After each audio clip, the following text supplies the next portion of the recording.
Tere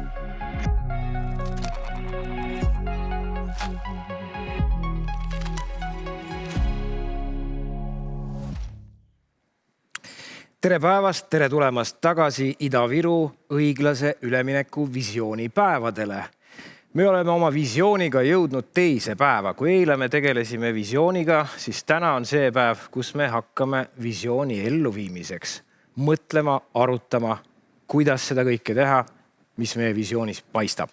Mis on õiglase ülemineku fondi sisu, sellest räägime tänases päevas õige pea. Nüüd aga ma võtan põgusalt kokku selle, mis ma kõik eile kõrva taha panin. Siin oli väga nimekaid esinejaid, vabariigi president, riigihalduse minister, rääkimata panelistidest, filosoofidest, teadlaste, ettevõtjate ja iduettevõtjateni. Väga huvitavaid asju jäi meelde. Kõigepealt oluline on märgata, et see on meie jaoks ajalooline võimalus väga mitmel põhjusel. Esiteks, maailmas suurelt on toimumas kliimaneutraalsusele liikumine. Euroopa Liit on võtnud endale kohustuseks aastaks 2050 olla täiesti kliimaneutraalne. Eestis on omamoodi kohustused aastaks 2035 peame põlevkivist elektri tootmise lõpetama ja aastaks 2040 põlevkivi energeetikast olema täielikult väljunud.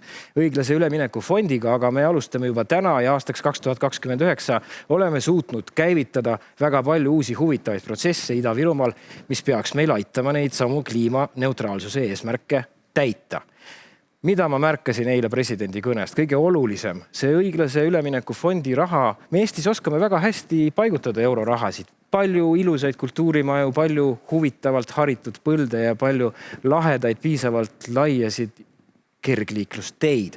President rõhutas, et ärme nüüd seekord õiglase ülemineku fondiga väikesi asju tee. Teeme midagi suurt, teeme midagi jäävat, teeme midagi, mis kutsub üles ja esile Eesti majanduse muutumise. Ideaalis võiks Ida-Virumaast umbes 10 aasta pärast saada Eesti majanduse vedur uue majanduse mõttes.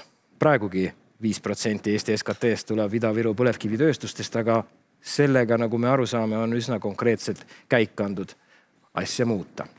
Kuidas muuta? Täna laua aruteludes saate seda arutada. Meil on täna kaks laua arutelu pärastlõunal, nii ühes kui teises erinevad teemad ja nagu ma aru saan, iga osaleja on praeguseks valinud, millises laua arutelus päeva alustada ja millises lõpetada. Õhtul võtame kokku, kuhu arutelud jõudsid. Mis ma eilsest veel tähele panin? Meie filosoofid, ühiskonna vaatlejad märkasid, et selle fondi pealkirjas sisaldub sõna õiglane. Seni on kõik Ida-Virumaa ja ka Eesti muutused toimunud üsna ebaõiglaselt paljude elanikkonna rühmade suhtes. Seekord on lootust, et kui Euroopa nõuab õiglast üleminekut, meie asi on seda õiglust siis ellu viia. Mis asi õiglus on? See on muidugi lai filosoofiline mõiste, siin ma ise väga sügavale seal ei läheks. Aga ma arvan, et see õiglus lihtsalt öeldes on see, et inimesed, kes seal elavad ja kes seal töötavad, tunneks, et ka tuleviku majanduses on nende jaoks koht ja nad saavad samas kohas edasi elada ja võib-olla veidi teistsugust tööd veelgi rõõmsamalt edasi teha. Mis see keskkonnaga teeb?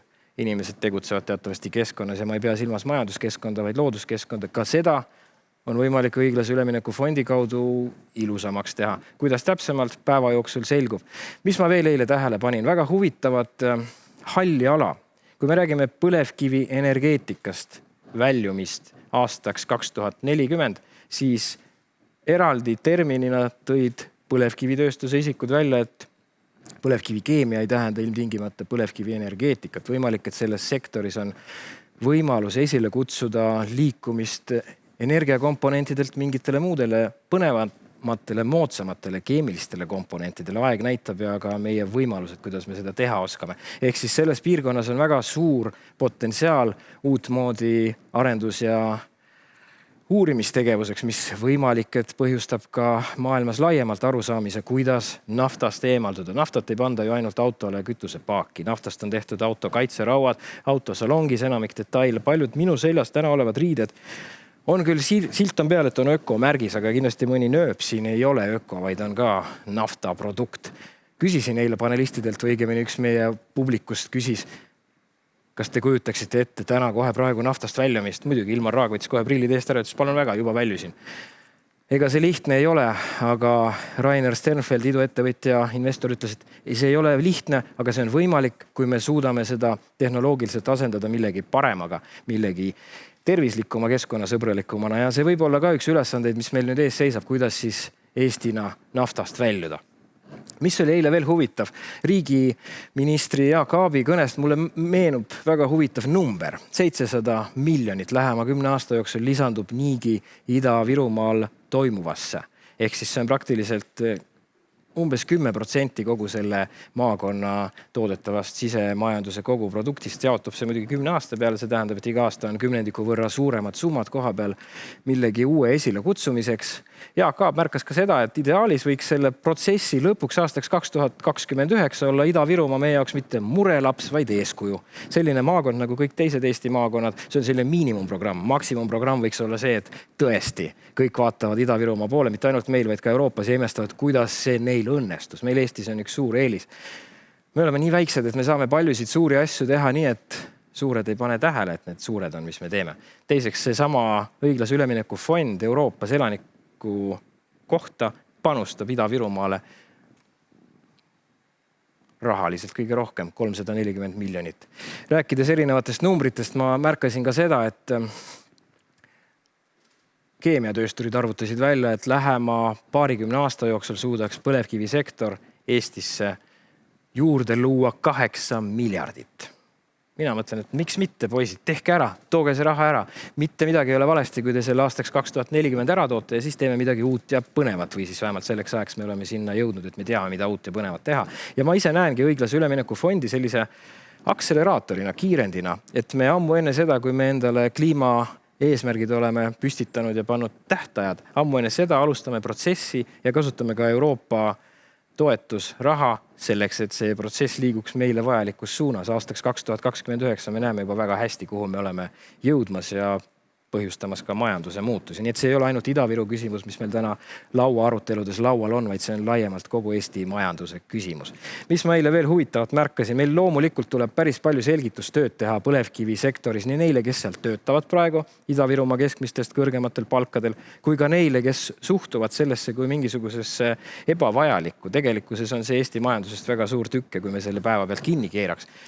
No meil läheks toad pimedaks, meil ei oleks isegi elektrit võimalik eriti hästi kätte saada, küll kallilt läänest või siis idast või põhjast või lõunast, sest et me siis koha peal enam ei saaks enda energiaturvalisust tagada. Nii et sellised suured strateegilised energiajulgeoleku küsimused on meil ka sisuliselt laual, kuidas me neid lahendame. Mida me täna välja mõtleme, põhimõtteliselt defineerib meie tuleviku lähemaks 50-70 aastaks. Ja siinkohal tõesti tahaks rõhutada, mida president ütles. See ei ole väike asi, mis me teeme. Me ei jaga euroraha väikeste asjade vahele, vaid me sisuliselt kutsume üles ja esile Eesti majanduse muutuse majanduseks, milles me lähemad aastakümned elama hakkame. Põnev. Inimesed, keskkond, inimväärne keskkond, edumeelsus, edasipüüdlikkus, märksõna pilvest, mida me eile publiku käest küsisime, milliste inimeste jaoks on tulevikus Ida-Virumaa ja milline keskkond seal valitseb. Ja loomulikult sõna õiglane ilmselt jäi kõige rohkem kõlama. Mul oleks õiglane siinkohal suu kinni panna, ma usun, et see on piisavalt inspireeriv, mis ma siin välja mõtlesin ja välja ütlesin, mis minu esmased muljed eilsest päevast on. Ja kui ma eile hommikul olin natuke mures, tõesti tunnistasin seda ka siin laval, et mulle vanemad pärandasid vanaema maja, mis asub täpselt Eesti-Vene piiril Ida-Viru kõige tippus ja on näinud viimased 30 aastat ainult lagunemist ja allakäiku, et siis mis ma siis teen? Väikse inimese on üksikisikuna omades mingid kinnisvara, see on kohustus, mitte võimalus. Nüüd ma näen, et tegelikult see on ka võimalus. Minu enda lühike programm 10 aastaks sisuliselt joonistus ka siit välja, kuidas ma selle ellu viin, eks aeg näitab. Aga nüüd ma tahaks lavale kutsuda veel inspireeriva esineja. Ütleks nii, et Eesti iduettevõtluse ühe sellise käilakuju heas mõttes ja ka lõbusas mõttes. Jana Butkovskaja on kohe laval.